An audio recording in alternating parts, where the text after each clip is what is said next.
This market summary broadcast is brought to you by ETFdigest.com. Check out Dave's new book, Create Your Own ETF Hedge Fund, a do-it-yourself ETF strategy for private wealth management. Now here's your host, Dave Fry. Hi everybody, it's Dave. I am back at my post, and it's Friday, January 16th. I'm here with my good friend Greg Newton of NakedShortsTypehead.com in Connecticut, where it's very cold. How you doing, Greg? Shivering. It's about 10 degrees here, or for people who speak Celsius, it's about minus 20 or thereabouts. We're having a little winter today. Well, we had a little winter in the stock market this last week. I think the market measured, at least probably by the S&P, or down 4% on the week. Today was options expiration, and the wonderful timing of, certainly not a coincidence, that Bernanke and Co. were able to work out this deal with Citigroup and Bank of America to give them more of our money just before options expiration, which always is just not a coincidence in my mind. So anyway, tell me, what do you think about the deal itself, forgetting that this conspiracy aspect of it? It's just extraordinary, and Bank of America should be, if we ever get a regulator that cares about these things, Bank of America should be under the gun. The disclosure that this deal only ended up being done because the Feds promised assistance, so they closed it on schedule on December the 31st, and now we learn that there was promises made about the level of assistance that was going to be given because of the problems in the Merrill Lynch books. It's just appalling, in a market where we're supposed to know what's going on. One would hope that some regulator somewhere is going to wrap someone's knuckles in a very severe way, but I don't think it's any secret that Merrill Lynch was a mess.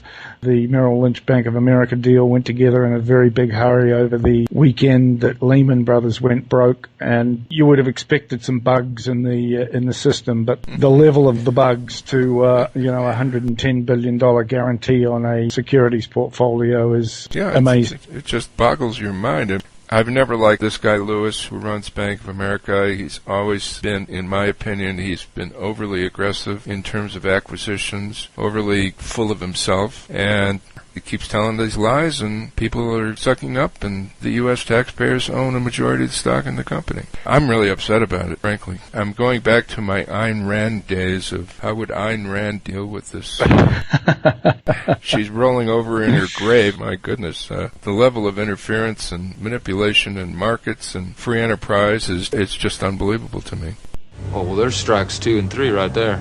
And especially under, an allegedly Republican administration, it really is quite extraordinary. But guess what? We get a whole new administration on Tuesday. Yeah, we get Clinton Part 2, I think, is the way it's kind of going, at least with a small c maybe. And that's part of the problem, is because we're in this transition, and people are going out the door throwing out money, and people are coming in the door, and they're not up to speed. This guy Geithner, he's got his own problems, but evidently they'll probably approve him. They've certainly looked the other way on Hillary, on her husband's business deals and so forth. So just an amazing thing. People getting up to speed and doing their job, it's going to take some doing. You're not too keen about Mary Shapiro, I know. You've been writing quite a bit about that lately. Well, the argument from my perspective is very simple. Mary Shapiro's been a very senior part of the regulation complex for 20 years now. She was appointed to the SEC very late in the Reagan administration. She got that job in 1988. She was an SEC commissioner. She was very briefly the acting chairman in 1993. She went to the CFTC for about 18 months or so, and then hopped to NASD regulation, took a very big pay rise. Just recently, she's overseen the merger of NASD regulation and the New York Stock Exchange regulation, which formed this great thing called FINRA that was paying Mary $3 million a year. And No, stop right there, because I read that and I said that has to be a typo. They were paying her $3 million a year? Correct. Holy shnikes. Which is, about the same as they were paying that little bald guy at the New York Stock Exchange for years. and people complained about that when they found out what the number was. So, Shapiro's been part of the regulatory complex for 20 years. If she was in the business of making, material changes, she had lots of chances. And a lot of the things that were wrong with the NASD regulation and the FINRA setup, she showed no interest in changing because they worked in the interests of the regulated, the Financial Services services companies. It's just my belief that she's got Stockholm syndrome. She's part of the problem and she can't be part of the solutions. Good luck. I hope she proves me wrong, but I'll sit down and quietly eat a hat if that happens. Yeah, there's only a few firms left to regulate. You know, this is like what it comes from doing things on the fly, so to speak. And this is the result, as you say, you know, when they put the Merrill B of A deal together, expected a few bugs, but this is the result of reckless and fast action and shooting from the hip, and that's sort of what I'm coming to the conclusion about. Yeah, there's no question that, you know, to some extent you can excuse perhaps because of the uniqueness of the times. We had this massive credit bubble, which is in the process of imploding very fast, and the times are different. There has been a lot of panic at the government. You know, I believe that at first they were trying to prop up asset prices, and the key to that is the price they're going to buy for them, which you know is a whole other, which is a can of worms that we looked at a couple of times last year. And I guess the really scary thing about it, from my perspective, is that it's not that these people have been taking these huge salaries for years and years.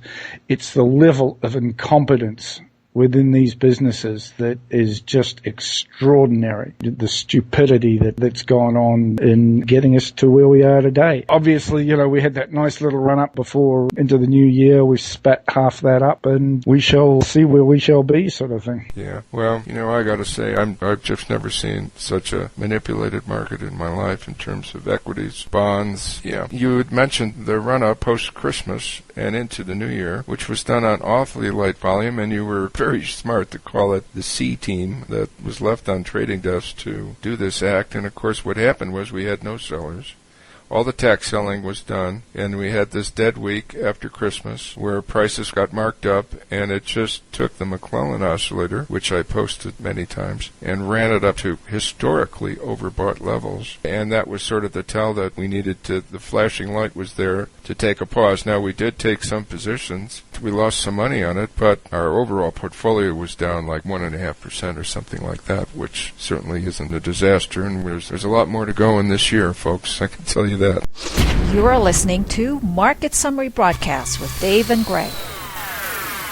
Chrysler got a deal today. Yeah, another $1.5 billion to Chrysler Financial, so people can borrow money to buy cars that they don't want to. You know, talk about the walking dead. This Chrysler business is, you can make an argument for General Motors. But private equity company Cerberus took a big bet and it's losing. It appears that the taxpayer is going to be on the hook for a lot of money for their bad deal. That's why I'm talking about Ayn Rand again, because that's the world we live in. Well, it's not quite that bad. The news today also that Circuit City is actually going to liquidate. So if anybody wants to rent an old TV store, there's 3,000 stores, and if you want to employ someone, there's 30,000 people going to lose their jobs out of that.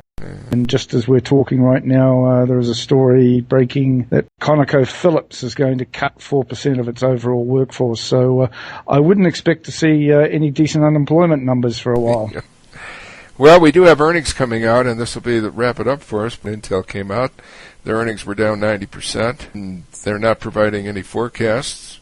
So people thought that was good news, I guess, and bid the stock up. Once again, it's options expiration, and people are in the options pit are just hunting down strike prices, and that's what they do. The one stock that very quietly got pummeled this week was Wells Fargo. Obviously, with the problems at Bank of America and Wells Fargo having done this great Wachovia deal, whoever's looking after Treasury next week may be hearing a little knock on their door from that direction, because obviously their Wachovia deal with the HELOCs that came out of Golden West, there are going to be a lot of problems there. But Wells Fargo, which Warren Buffett is a big shareholder in, that traded up in November when there was the second lot of restrictions on shorting financial stocks.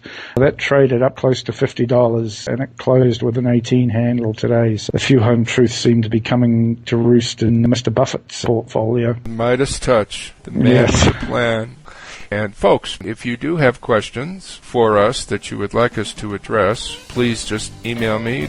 Anyway, folks, have a nice long weekend and try to stay warm wherever you may be. Greg, thanks for being with me. See you next week, everybody.